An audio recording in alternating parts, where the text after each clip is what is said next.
The call from Emily pierced the morning stillness just as my fingers closed around a bottle of antacids at the neighborhood pharmacy. I stood between aisles of medicinal promises, my thoughts still anchored to the man whose gastric distress had summoned me here. Ryan, my 6-foot-tall responsibility, had once again surrendered to the corporate ritual of alcohol-soaked networking. Last night's company dinner had left him ravaged through the blue glow of my phone screen. I'd attempted video calls that went unanswered, only to discover his midnight dispatches hours later. Digital cries for help typed with unsteady fingers. Zoe, my stomach hurts. The image materialized effortlessly. That formidable frame curled into a fetal position beneath duvets, a great wounded animal seeking comfort in the dark. A soundless laugh escaped me. Who could have predicted the unassailable Ryan would harbor such boyish vulnerability? This secret tenderness existed solely for me to witness. I'd risen at dawn to prepare seafood congee, the remedy ingrained in me since childhood. My mother's medical expertise had seeped into my bones through years of osmosis, and now Ryan's temperamental stomach reaped the benefits. His professional obligations demanded frequent libations. My countermeasures involved ginger-infused broths and precisely timed medications. After transferring the steaming concoction into insulated containers, I'd embarked on my mercy mission. The high-rise loomed before me when remembrance struck. His pain required pharmaceutical reinforcement, hence my detour to these fluorescent-lit shelves. Emily's observation echoed in my mind as the elevator ascended. You're practically his second mother. The doors sighed open on the 6th floor just as her voice continued buzzing in my ear, a simultaneous commentary on and accompaniment to my caretaking pilgrimage. By the way, why didn't you come to our class reunion last night? It was our 8th anniversary. I even brought you a bottle of low-alcohol fruit wine. I froze. What reunion? Emily sounded shocked. What do you mean you didn't know? My boyfriend asked Ryan to pass the message along and bring you to. Ryan came, but you didn't show up. My heart skipped a beat. Didn't he tell me he had a company dinner last night? Emily paused. Oh, and guess who else was there?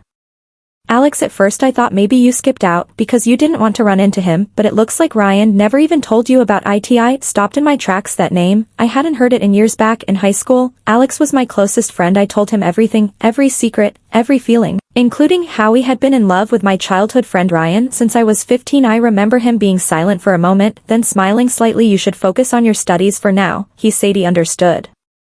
Ryan had great grades. He was aiming for Harvard, and I wasn't doing too badly myself, though I wasn't quite there yet. I believed that if I worked hard enough, I could get into the same university as him. When I finally received my acceptance letter from Harvard, I was so excited. He ran to tell Ryan, planning to finally confess my feelings, but what I saw at the end of the alley under the awning was him kissing Grace. My ears buzzed. I could only hear my own short, broken breaths. Every breath made my chest ache. Later, Alex told me that he and Ryan had actually been together for a while. Because I had said I liked Ryan, he felt conflicted and didn't know if he should tell me the truth, so he kept it from me. Zoe, he said, I didn't want to lose Ryan, but I didn't want to hurt you either. I lowered my head, my eyes stinging with tears. My feelings for Ryan became a secret I could no longer speak out loud. That summer, they started dating openly, but they still liked to invite me along. Grace was radiant and full of life, and Ryan looked at her with such deep affection, but what he didn't realize was while he was looking at her, I was looking at him. I had traced the lines of his face in my heart countless times. My eyes felt like they'd been washed by rain, wet with sadness. I was the one who met Ryan first. Just before my tears could fall, Grace lifted her camera and handed it to me. Zoe,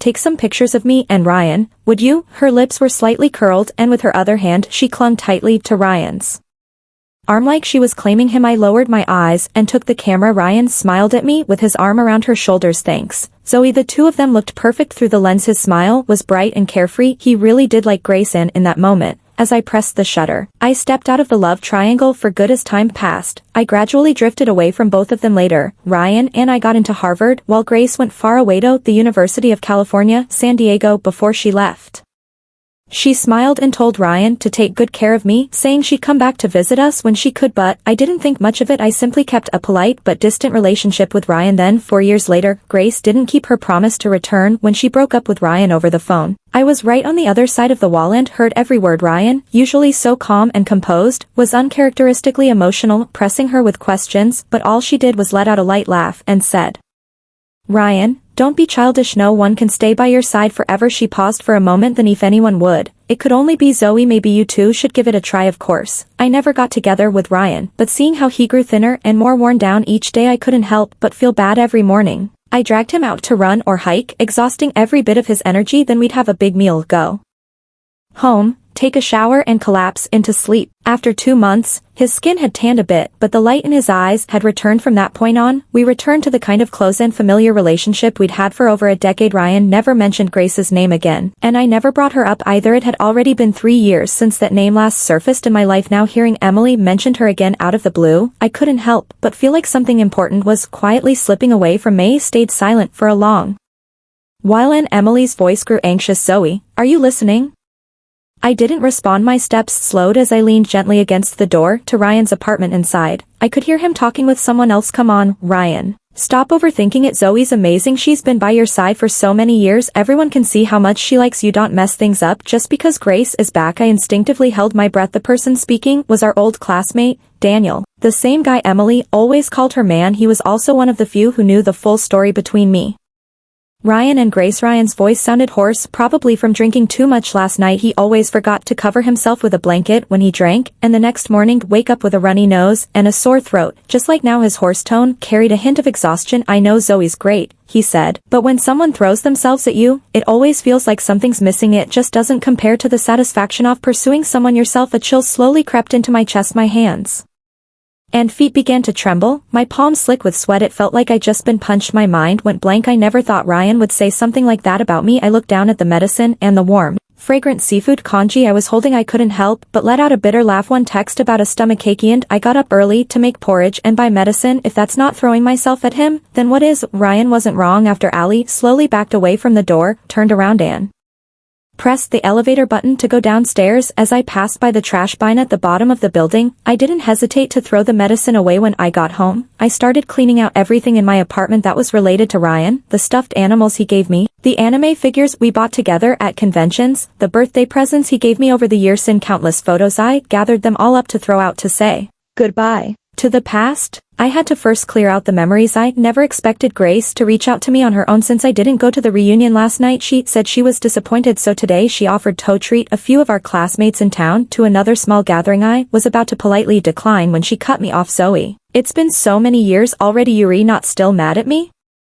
Are you mad at her for stealing the guy I liked? But that's not something she could have done alone. In the end, it all came down to one simple: Ryan didn't love me. No one was really at fault. I pressed my lips together and in the end agreed to go. Grace had chosen a place on the outskirts of the city known for its beautiful scenery. The setting was quiet and serene. When I arrived, Ryan was talking with Daniel and Emily. As soon as he saw me, Ryan stood up and instinctively moved toward me to take my coat and bag, but I subtly stepped away. It's okay, I'll put it down myself. He froze for a moment, his right hand awkwardly suspended in the air. I ignored him. After setting down my things, I sat on Emily's right side. On her left was Daniel, and next to him was Ryan. Normally, whenever we ate together, I would always sit beside Ryan. He frowned, his eyes scanning me with a look of puzzled inquiry. Emily noticed something, too, and leaned over to Zoe. What's going on? I gave her a faint smile and said nothing. I just suddenly figured things out. I used to think that liking Ryan was my own business, something that belonged to me alone. That's why even 8 years ago when I saw him kissing Grace, I wasn't all that devastated. I believed I could still give him my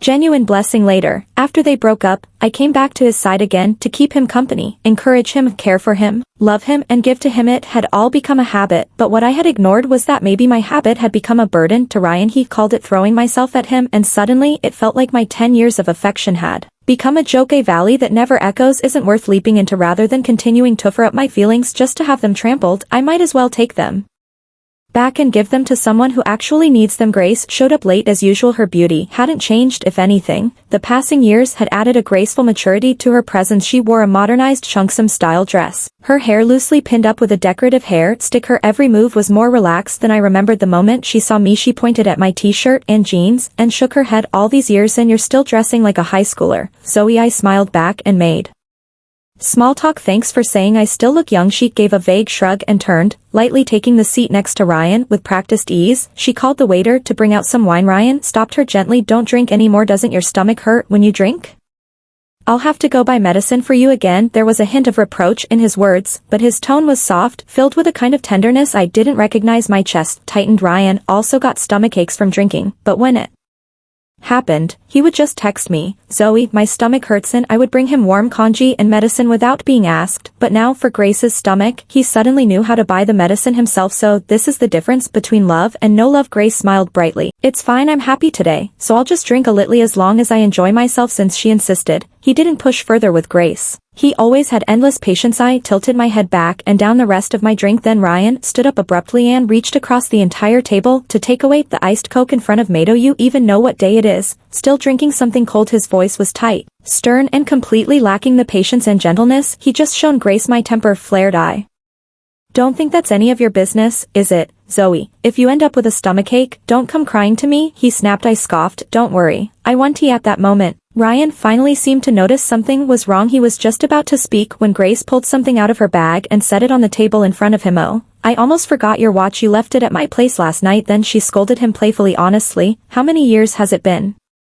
You're still so careless." The entire table fell silent. Ryan looked at me and in his eyes, I saw a flicker of panic. "Zoe, last night." "Zoe, don't get the wrong idea. I drank too much at the class reunion and Ryan was just worried about mess, so he took me back to the hotel. The watch, it must have accidentally been left in my room." "Please don't overthink it," Grace rushed to explain, but the more she said, the worse it sounded. She didn't know that Ryan never told me about the reunion, or maybe she did and just pretended not to. And finally, I understood the purpose of this whole dinner. Someone had taken the wrong path, gotten on the wrong train, and now they wanted to get back on track. I raised an eyebrow and looked at Grace. "Whether it was accidental or not, I'm not going to overthink it. It's neither necessary nor worth it." The table fell into an awkward silence until Daniel stood up and poured a glass of wine for Grace. "Grace, it's been years. I'm really glad to see you again. Let me toast to that first. When are you heading back to California? Let us know. Us guys will send you off properly." Grace smiled and finished the wine in one go, then casually dropped a bomb. "I am not planning to leave this time." She looked at Ryan with soft, lingering eyes. "Because I don't want to miss the important people in my life again." Daniel and Emily exchanged a glance, looking clearly unsettled. Emily, with a half smile that didn't reach her eyes, asked lightly, "I heard your design studio in California had taken over an entire floor in the Hangi building. That's a huge accomplishment.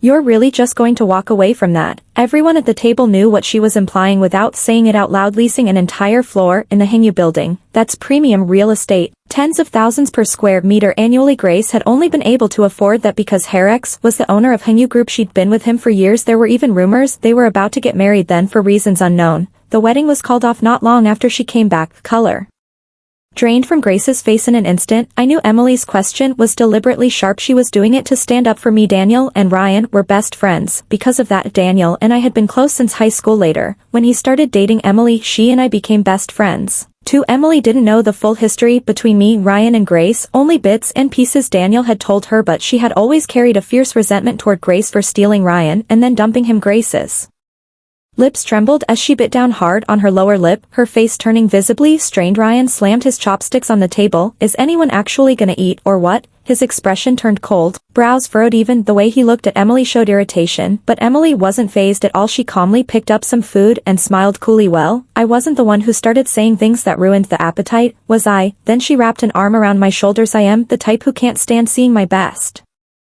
friend upset, so if my girl's not happy, don't blame me for making things uncomfortable." Ryan's cold gaze turned toward me. "Zoe, is your heart really that small? Did I say I was going to get back together with Grace?" Emily rolled her eyes. "Who knows?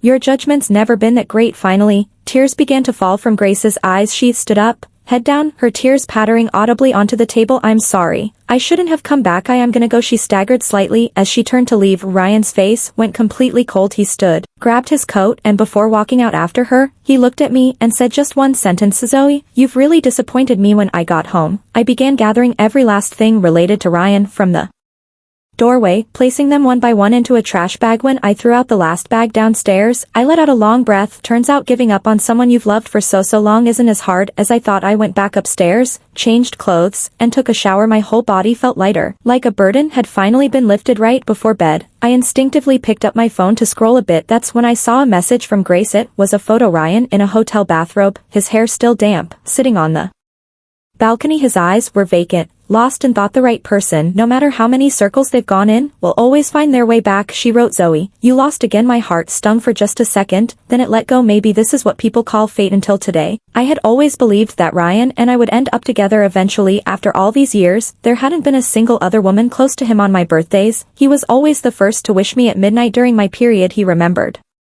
the dates more accurately than I did, constantly reminding me not to eat cold food. In our senior year of college, he even tore up a love letter from a younger guy who had a crush on me, clearly annoyed. Later, after we both started working, I rented an apartment close to the Campanito, make commuting easier. When Ryan found out he rented a place in the same complex, even Daniel joked, if I'm not mistaken, doesn't your company provide housing for employees at your level? What are you doing moving into Zoe's neighborhood? What's your angle? Ryan just smiled. He didn't explain, and in my heart, I was nervous, but he showed no sign of unease. Back then, I didn't understand that not answering was already an answer in itself. I thought if I waited long enough, he'd be moved. It wasn't until much later that I realized someone who truly cares about you will always make the first move. I opened my contacts, blocked both Ryan and Grace, and told myself, call it petty if you want. I just didn't want to keep hurting myself anymore, whether in friendship or in love. Moving forward with unresolved regret is a skill you have to learn, and I believe I'll learn it well. The next day, when I arrived at work, I opened the internal of system and submitted my resignation. 2 minutes later, the phone on my desk rang. Ryan's voice came through cold and clipped. Zoe. Yay! Come to my office right now. I let out alongside stood up at work. Ryan was my direct supervisor 3 years ago. After graduation, he had chosen to join this large multinational corporation. He told me then, Zoe, my team really needs people, come work with me. So I gave up the idea of grad school and followed him here without hesitation. For years, my whole career had revolved around him. Maybe it really was time to move on, but what I didn't expect was for Ryan to lose his temper. Zoe, can you stop being so childish? You're quitting just because of a little drama. Grace is still our classmate. What happened yesterday? Don't you think you all went too far? I nodded. Yeah. It was too far, way too far. That's exactly why I don't feel right working under you anymore. So please approve the resignation. I need to start handing things over. Ryan pressed his fingers to his temples. Zoe, that's not what I meant. Just take it as me saying something stupid yesterday. Withdraw the application. I'll pretend I never saw it. I smiled. Ryan, I'm not trying to play hard to get. I really do want to resign, you know? I've always wanted to go to grad school. I just feel like now is finally the right time. He let out a short mocking laugh. You've been working for 3 years, and now you're suddenly telling me you want to go back to school. He stared at me, his face tinged with disdain, and in that moment, I realized somewhere in the last 3 years, we stopped speaking the same language. He stood there in a perfectly tailored suit, a luxury watch on his wrist. Every movement he made carried the arrogance and subtle pressure of someone in power. I looked down at my plain cotton polo shirt and thought of what Grace had said last night. Different circles don't have to blend, Mr. Ryan, I said calmly. I never believe there's a right age for learning. You know that saying, the best time to plant a tree was 10 years ago. The second best time is now. I'm only 25. My future still holds infinite possibilities. This place might not be the best option after all, don't you think? Ryan narrowed his eyes slightly as he stared at Meso. Yeah. So you're really set on leaving? I nodded and tapped the desktop in front of him. Please approve and sign. I need to move forward with the rest of the process. Ryan slowly released the fists he'd been clenching. He gave me a cold glance, his voice emotionless. Zoya, don't regret thesis. The approval notification buzzed on my phone. I let out a quiet breath. Thank you, Mr. Ryan. He slammed the mouse down on his desk. Get out. After that, I spent my days at home in total peace. I slept in, ate leisurely meals, cleaned my apartment, and spent hours reading. I hadn't lied to Ryan. I really was preparing for grad school 3 years ago. I gave up on it for him. My advisor back then was genuinely disappointed. Now everything was simply getting back on track. After lunch each day, I would go to the Harvard Library to study. Grad school prep was, in truth, incredibly tedious, but Harvard had the biggest library in the city, and it was always filled with students preparing for civil service exams or grad school, an environment that made it easier to focus and stay motivated. That if not for the distractingly handsome guys sitting directly across from me, it had been 3 days in a row that same guy always sat in front of me. A circle of blushing girls surrounded him, sneaking glances and whispering about him. Today, I arrived later than usual and couldn't even find a seat. As I was scanning the room for an empty spot, the guy closed his book and said, I'm heading out. You can take my seat. His long, pale fingers tapped the chair in front of him. I looked up. He was in a tracksuit, headphones hanging around his neck, glasses perched on his sharp nose. When he lifted his deep-set eyes to glance at me, I nodded in slight gratitude. His features were striking, strong brows, defined nose, crimson lips, a face that looked like it had been drawn with a sword. He picked up his messenger bag and his toned, lean arm brushed past my shoulder as he left. My cheeks warmed instantly and I quickly sat down, covering my face with my hand. Not long after he left, The girls who had been hanging around slowly dispersed. That's when I noticed he'd left behind the book he'd been reading. It was a love letter from Junichi Anagi. A slip of paper was sticking out from one of the pages. I curiously opened it. Inside was a bookmark, and on it was a handwritten note. Hi, my name is Jessie Jeong SR at Harvard. Sorry if this is intrusive, but I've wanted to get to know you for a long time. If you're open to it, I'd love to be friends. There's a window seat at the cafe on the east side of the library's first floor. The view's really nice. Would you come take a look? I closed the book slowly, thoughtful. Jesse was the kind of person who noticed everything when I was with him. I barely had to worry about anything. If we went out, he'd already have plans and routes figured out. He always remembered what I liked to eat when we walked together. He'd stay half a step behind, just close enough for me to turn my head and see him listening carefully to whatever I was saying. Unlike being with Ryan, where I always had to chase after his pace, he'd storm ahead like he had somewhere to be, never noticing how far behind I was. Jesse was the complete opposite. He was 3 years younger than me, yet incredibly thoughtful. Even though he didn't have morning classes on Thursdays, he still got up early every week, crossing half the city just to bring me breakfast. I'd once casually mentioned I miss spicy beef soup, stir-fried rice noodles, and crab soup dumplings. Jesse brought me all kinds of savory pancakes, rice noodle rolls, bamboo leaf sticky rice dumplings, never repeating the same thing twice. I ate his breakfast for 3 straight months. Every time I tried to transfer him money, it was refunded. When I offered to treat him to a meal, he refused. If you're gonna spend that money, you might as well buy ingredients. I'll cook for you instead. He'd said I'm actually pretty good at it, but in the end, it was still him who bought all the groceries, 2 full bags, which he lifted easily with one hand. He laughed. It must be nice being young, having endless energy. His face flushed. Rita's, if something I said had struck a nerve, he didn't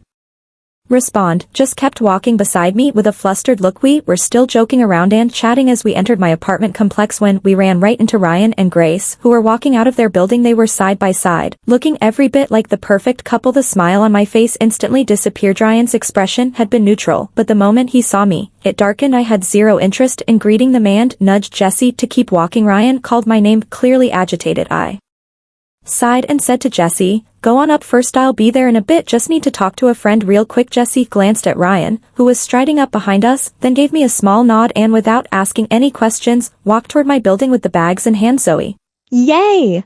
Ryan barked, grabbing my arm. His palm was hot against my skin and I instinctively pulled away, stepping back. I don't think I need to report my private life to you, I said. His face turned icy. So now you've got guts, huh? You're bringing a guy home with you, a single woman and a single man alone in the same apartment. Do you think that sounds respectable? I glanced at Grace behind him, but said nothing. Ryan's tone stiffened as he tried to explain. She just left something at my place, that's all. I shrugged.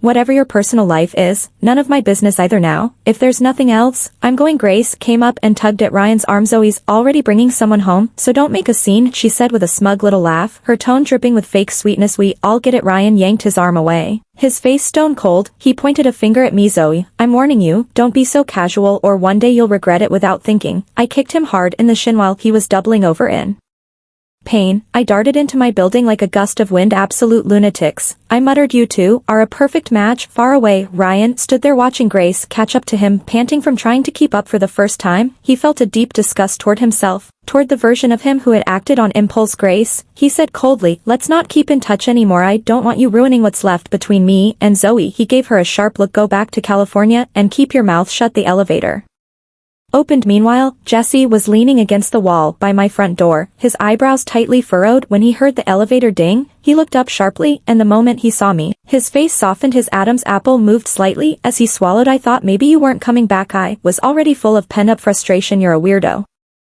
To Jesse's dark eyes focused on me, then he slowly smiled, just like he promised. His cooking was amazing. After scarfing down everything, I leaned back with satisfaction and patted my stomach. Jesse, I swear you don't know who's lucky enough to marry you in the future. You're handsome, smart, and on top of that, your cooking is next level. I teased him half jokingly. What do you think about me? I mean, yeah, I'm older than you, but hey, 3 years older. Hold a gold bar, right? Jesse froze for a moment as if I just said something completely outrageous. His pupils shrank. I must have scared the poor guy. I quickly waved my hand, about to say I was just joking, but before the words even left my mouth, Jesse quietly said, you said it yourself. While I stood there stunned, he had already gotten up and efficiently started clearing the pots, dishes, and utensils, carrying them into the kitchen to wash. Boys these days Really, or something so hardworking, not like Ryan. After all the meals we'd shared growing up, I never saw that golden boy lift a single finger as I rubbed my full belly. I suddenly realized something even when I thought about Ryan now. The bitterness and heartache I used to feel were barely there anymore. Even when I bumped into him and Grace coming out of his place earlier, my heart hadn't stirred at all. I leaned over and glanced at Jesse's tall figure standing in the kitchen, focused on cleaning UPI.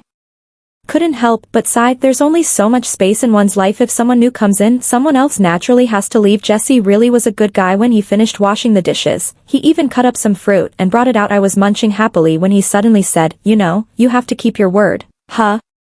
I asked, puzzled. He handed me his phone. On the screen was a freshly posted moment on his social feed, girlfriend, with a picture of me sitting on the couch smiling with a bowl of fruit. In just a few minutes, the post had already been flooded with likes and comments. People from his school really were so direct and bold in their affection. For the first time, I felt like I could understand what it meant to be loved out loud. I picked up my phone, took a photo of Jesse's side profile and posted it with a single word: boyfriend. Not long after I posted, Emily called me. "Damn girl, where'd you find this perfect younger guy?" Her voice was shrill and excited, so I held the phone a little farther from my ear. Jesse realized I was talking to a friend and stood up, preparing to leave. "I'll head out now. Lock up and get some rest." "Okay." I covered the mic and said goodbye to him quietly. On the other end, Emily exaggerated as Zoe, "Is your boy toy still there? It's getting late. I won't bother you to have fun." I hung up quickly, cheeks burning. Jesse laughed, clearly amused, then reached out and ruffled my hair before giving me a gentle hug. "Bye, girlfriend," he said after you left. My phone rang again. It was Emily calling back. "You hung up on me, Zoe. You couldn't wait, huh?"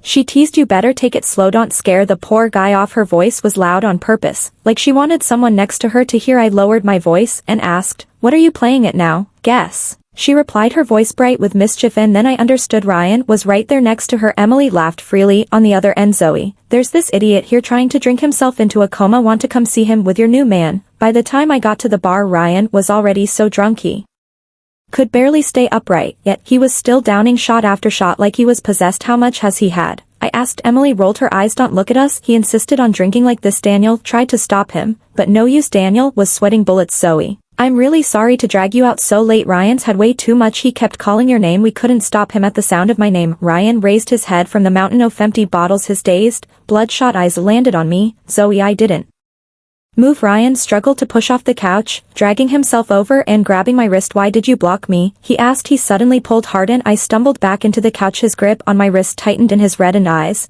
Pain flashed for just a second. "Emily said you're dating someone," he muttered. I didn't believe it. Then she said, "You posted it on your feed. I checked and saw you blocked." Mayhay stared at me, voice hoarse, breath warm against my neck. "Zoe, that guy from this afternoon, is it him?" If he had reached out to me just once in the past few months, he could have known, but he never did. Of course not. Ryan Sullivan would never lower himself to reach out to someone like me, not even once. Just like all those years, no matter how small our disagreements were, I was always the one to make the first move to fix things. I'd humbled myself to the ground, and he had the nerve to call it throwing myself at him. People who trample on genuine feelings don't deserve to receive them again. Yes, it's him. We just made it official today. I'll introduce you next time, I said calmly. Ryan let out a low, mocking laugh with his eyes still closed. "Zoe, lying has never been your strong suit. Official today. What a coincidence. You think I won't see right through this attempt to provoke me?"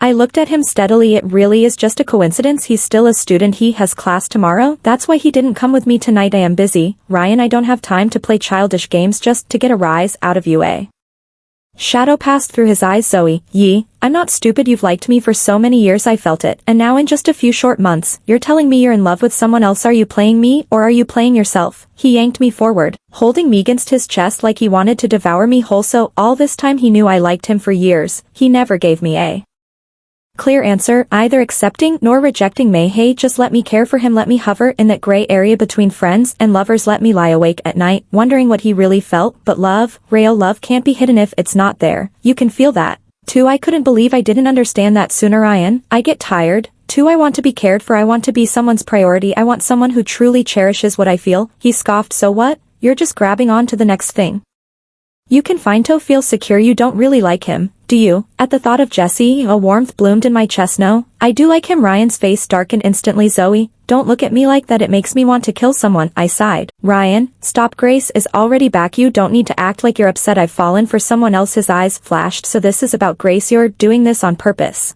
I shook my head and pulled up our last chat, my final message with Grace, and showed him the screen. Do I still need to explain? He stared at my phone, his face going pale. That night I drank a lot with her. I don't remember what happened afterward. When I woke up drinking isn't an excuse, Ryan. Weary adults, we have to take responsibility for what we do. I know the timing's wrong, he said, almost desperate, but Zoe, I like you, I really do. His voice trembled, his eyes missed it over. He gripped my shoulders tightly. I stared at him silently, then I pried his fingers off me one by one. Don't insult the word love. Ryan, I'm glad I don't like you anymore. Emily and Daniel were getting married. I was a bridesmaid and Ryan had told me earlier was going to be the groomsman. It looked apologetic when he told me, saying Daniel and I have been best friends since high school. I took it in stride. After all, our apartments were just one wall apart. Even without the wedding, I'd still run into him again and again. Avoiding him forever wasn't realistic. Besides, I had a handsome, possessive little wolf by my side. Jesse's eyes darkened as he leaned in close and said, take me to the wedding with you. Jesse, it's not what you think. There's nothing between me and Ryan anymore. No need to be jealous. He hooked his arm around my neck and pulled me into his arms,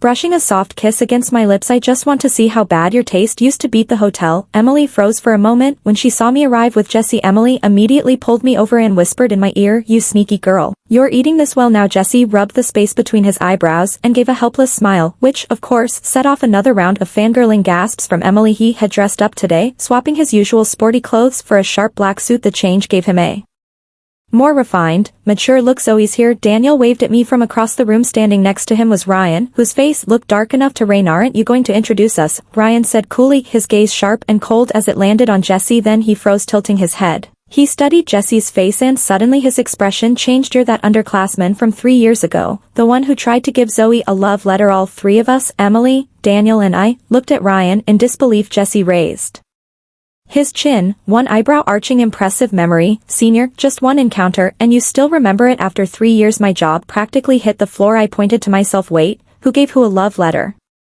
Jesse gave me a mock hurt look. Can't blame you for forgetting me. I guess back then the only person you had eyes for was him and I couldn't even argue. I remembered someone trying to hand me a letter, but before I could even see who it was, Ryan had stormed over, dragged me away, and tore up the note. His face twisted with anger. I'd actually been kind of flattered back then, thinking maybe he was jealous. I found myself leaning closer to Jesse and gently patting his head. I'm sorry. From now on, I'll only look at you, okay? His eyes flickered for a moment and then he pulled me into a kiss, soft but purposeful, right on the lips. When he pulled away, he glanced toward Ryan with a smug look. I'm her boyfriend now. If I still can't get her full attention, then I must be doing something wrong. Tension crackled in the air. Emily looked nervously at Daniel. Honey, are they going to fight and ruin our wedding? Daniel replied calmly, they want to. They still have reputations to maintain. Well, they didn't fight, but that didn't explain why I ended up trapped between two angry-faced giants who seemed determined to outdo each other. Jesse picked up a piece of meat and placed it in my bowl. Ryan followed with a piece of fish. Jesse told me I should eat more greens for vitamins. Right encountered that soy products were better for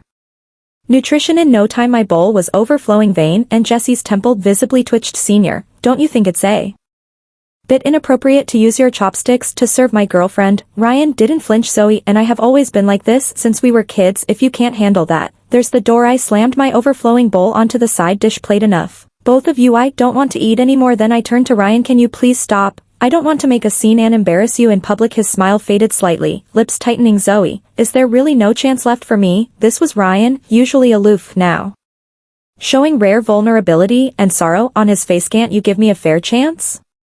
He asked. We've known each other for so many years. Don't sentence me to death over one mistake. I almost laughed. You slept with someone else. How am I supposed to give you another chance? Ryan looked utterly defeated. That night was a mistake. I swear it will never happen again. The day we ran into each other at the complex, that was the day I ended things with Grace. I told her that the person I like now is you. I haven't contacted her since. Zoe, I really want to be with you. Jesse let out a low, incredulous laugh. This is the big rival I was supposed to worry about. Just another jerk who can't keep it in his pants. Ryan's jaw tightened, molars clenched as he glared, face stiff with rage. You haven't even graduated yet, have you? You're just a student, Ryan said coldly. What kind of future can you offer Zoe? You can't even be sure you can support yourself. I'm different. Whatever Zoe wants in life, I have the means to give her. What right do you have to compete with me? Jesse leaned back in his chair, arms crossed, an expression of pride and confidence on his face. I am a Harvard student. No matter where I end up, I'll never be worthless. Whatever you can do, I can do just as well or even better because Zoe will always be my first priority. If I can't give her the life she Deserves, I won't forgive myself, and that's something you'll never be able to match. He paused and added, there's a joke that the best gift a man can offer a woman is his chastity, but from the looks of it, you've already lost that, haven't you, senior? With that, Jesse stood up, took my hand and said, let's go. I grabbed my purse and coat. Ryan suddenly grabbed my wrist again. Zoe, it's been 10 years, can you really let me go just like that? I looked at his tear-reddened eyes, gently pulled my hand away and said, maybe I'm just tired of chasing someone who never cared enough to meet me halfway. Later, Daniel sent me a text. He said, Ryan had gotten completely drunk at the wedding. By the time Daniel was free to check on him, Ryan had passed out, face pale and unconscious. Even while unconscious, he kept repeating my name over and over. I replied simply, I'm not a doctor, I can't help him. Take him to the hospital. It took Daniel a long time to respond. Zoe, I messed up badly, I'm sorry, but by then, it didn't matter who sent the message. I locked my phone and let Jesse intertwine his fingers with Maneus. We strolled through Harvard's busy campus grounds. Do you remember? He asked. 3 years ago? This was where we met. I rubbed my nose. Embarrassed, Jesse noticed and gently pulled me into his arms. It's okay. If you don't remember, I'll tell you the story myself. 3 years ago, I was playing basketball on the court. I chased a ball going out of bounds too fast, slipped and crashed. Hardy couldn't even stand. Everyone panicked. No one remembered to call the medic. Then you showed up. You pushed through the crowd, checked my leg and said it was an avulsion fracture. Calmly, you directed people to get ice, a splint and find the school medic. When the medic arrived, you were already icing my leg. He said your first aid was so timely, it kept the injury from swelling too badly. Then you helped him secure the splint. You were so calm, so composed, so gentle. Even though I was in pain, something about your presence made everything feel safe. That moment burned itself into my memory. When I recovered, I mustered the courage to give you a love letter, and then someone ripped it to shreds right in front of me. Jesse laughed, then muttered, I should have punched him in the face that day. Who does that? Tears up my letter like he owns you. He sighed, the corners of his lips curling into a smile. I never imagined I'd get to see you again. 3 years later, when I saw you sitting there alone in the library, Zoe, you don't know how thrilled I was. I'm just glad I was brave enough again. As Jesse spoke, his face glowed like the morning sun, warm and bright with hope. Same place, similar crowd. In that moment, it was as if time folded in on itself, and I saw the pained, limping boy holding his ankle from years ago blend into the young man beside me now, smiling, steady, arms wrapped around me, and I realized fate had already been written. I was just lucky I didn't show up too late. The end.